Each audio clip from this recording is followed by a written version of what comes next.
Hey everybody, my name is Alexis Marin and I am a registered drama therapist, a life coach, and a speaker. And for today's sound advice, I wanted to talk to you about what to do when you don't know what to do.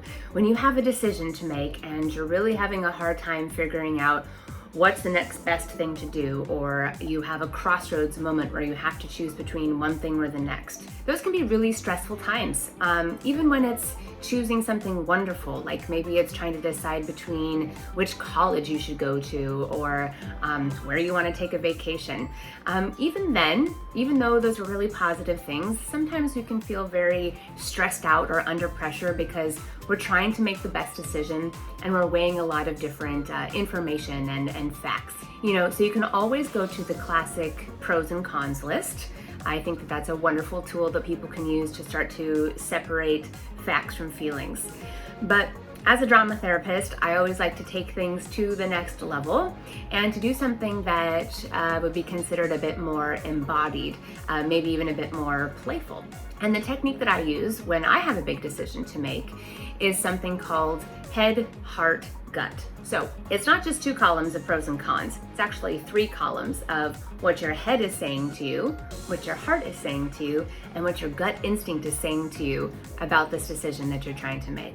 So if you think about it this way, about trying to give a voice to these different parts of your body, sometimes that helps you figure out the real point, the real desire, and where those parts of your body are kind of steering you. So if you think about your head or your brain, and what is usually in charge for your brain is the facts and the logistics of a situation. So for example, let's use the college example. You're trying to decide which college to go to. Facts and logistics would be like the location of the college. Do you get to have financial aid? Do they have a program that you really, really love? Do you know the professors there? Things like that, like facts that nobody can dispute, right? Now your heart in that situation is going to be feeding you emotional information. It's going to tend to romanticize the situation. So your heart may say things to you like, well, I think you should go to UCLA because your family is a family of Bruins. Or I think that you should go to UCLA because Westwood is a really cute area and I think you'll have more fun there, right? So we're kind of painting broader strokes. I think you should go to UCLA because the reputation there is amazing and you've always had your heart set on going to UCLA. Not so much facts and logistics, right? These are things that can be a bit more disputed and it's a bit more emotional, as we said. Now your gut instinct. Really, your gut instinct should be like the referee between your head and your heart, because your head and your heart aren't always in agreement, right? With this college example, this is a positive thing that we're moving towards, so we're kind of all feeding towards the decision. But if it's a harder decision, like should I stay friends with this person, or should I stay in this relationship, or what should I be doing with that? Oftentimes, the head and the heart will be in direct conflict with each other because the heart will be feeding you information like, but you love this person and you've spent so much time with this person and you've had a life with this person, and your head is saying things like, but you should stay because you have a house together and you have kids together and you have all of these things that are entwined. So that's more of the facts and logistics of the situation. But back to your gut instinct should be the thing that comes in, like I said, kind of like the referee with the 1-2 punch that has the one line that you really know to be true. When you're really connected to your gut, it can come in there and say, you know what you need to do.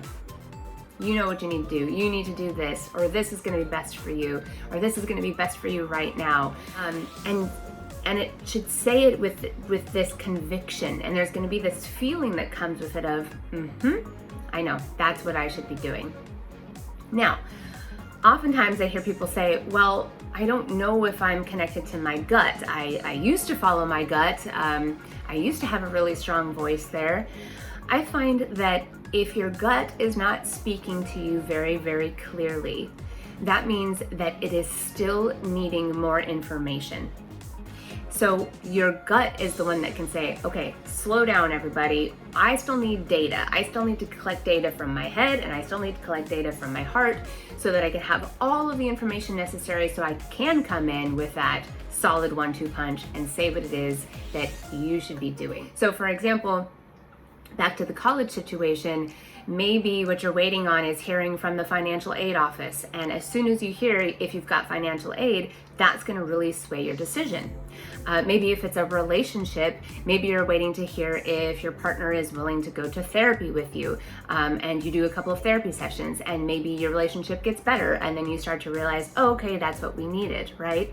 So sometimes you're just waiting for a few more data points so you could truly say, okay, now I have enough information in every single column.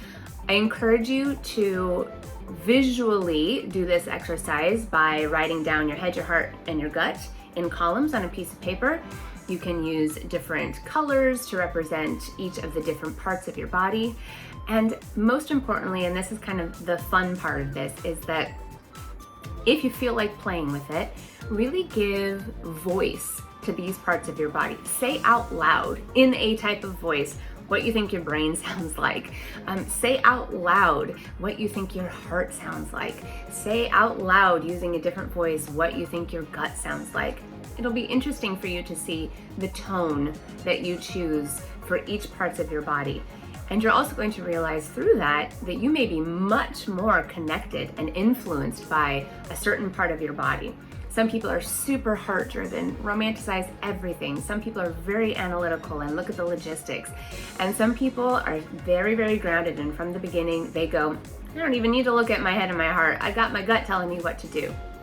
So if you find yourself in a situation where you don't know what to do, you've got a decision to make. Head, heart, gut, all the way. Try to make a little game out of it. Not everything has to be so serious, but I hope that this gives you something that you can use to make these decisions a bit more clear for you. That was my sound advice for today. I hope you all are doing well, and I will talk to you soon. Take care.